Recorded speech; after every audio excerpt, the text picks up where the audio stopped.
It's crazy that we haven't had a live-action Star Wars show yet, but in 2019, it's finally happening. It's been a long time coming, but we have a little bit of information about the very first live-action Star Wars series, The Mandalorian, and we can't wait to share it with you.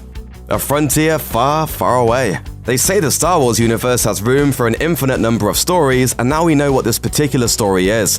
Kind of. In October 2018, series creator and writer Jon Favreau made a post on Instagram laying out the basics. According to Favreau, the new Star Wars show will focus on the travails of a lone gunfighter in the outer reaches of the galaxy far from the authority of the New Republic. The lone gunfighter phrase is telling, making it sound like The Mandalorian will be a space-flavored take on the Western genre, treating outer space like the lawless expanse that it is. Point is, it's just us out here.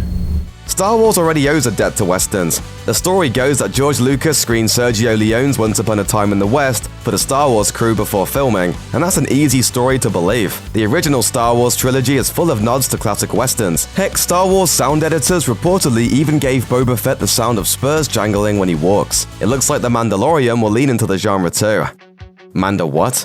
In Star Wars lore, Mandalorians are fierce warriors with a long, proud, and surprisingly complex history. You may not have seen them before, but you're probably familiar with their most iconic outfits. Boba Fett wears Mandalorian armor, as did his father, the bounty hunter, Jango Fett. Despite their fashion sense, they aren't Mandalorians themselves. Mandalore has never played a role in the movies, and you won't ever actually hear the word Mandalorian in the original trilogy. But the society and its struggles are a big part of Star Wars' different animated series. In the Clone Wars, Mandalore is a place ravaged by centuries of war, with the chaos being severe enough to provide an opening for none other than Darth Maul to conquer the planet. Naturally, he uses it as a headquarters for his criminal syndicate. Sabine Wren, one of the main characters on Star Wars Rebels, is also a Mandalorian, one who plays an important part in quelling the society's warring ways.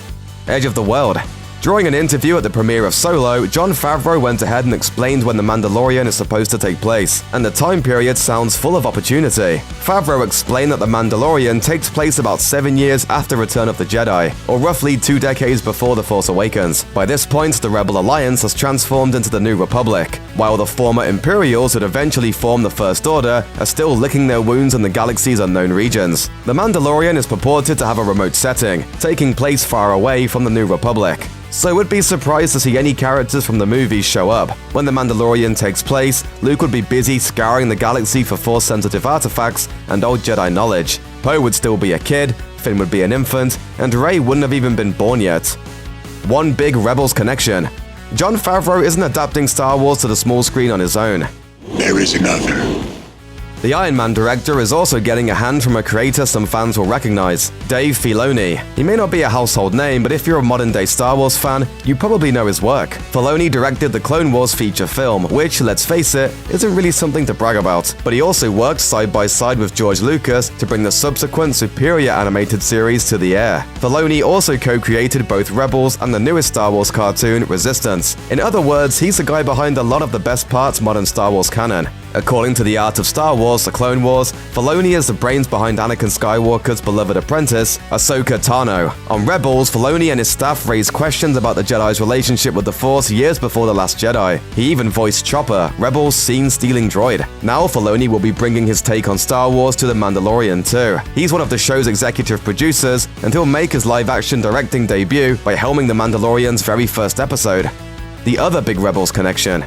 We're about to get into spoiler territory. If you haven't seen the series finale of Star Wars Rebels yet, you may want to duck out for this part. While The Mandalorian has a title, a premise, and a setting in time, it still doesn't have a cast. At least not one that's been announced. But we do have some ideas. Shortly after the series was announced, a theory emerged that the mysterious lead character of The Mandalorian is none other than the demolitions expert and Star Wars Rebel star Sabine Wren. The series ends with Sabine and Ahsoka on a quest to find Thrawn and Ezra after the fall of the Empire, the sort of mission that could conceivably take somebody to the very edge of known space. Sabine's got the right ancestry too, and it does seem curious that we haven't seen our hero's face yet. Throw in Filoni's involvement and the fact that, hey, that really could be a woman in there, and you've got a decent argument that Sabine is the Mandalorian of the series title. Maybe it's a long shot, but what's in store will be exciting to watch unfold either way. We'll find out more when the series touches down in 2019.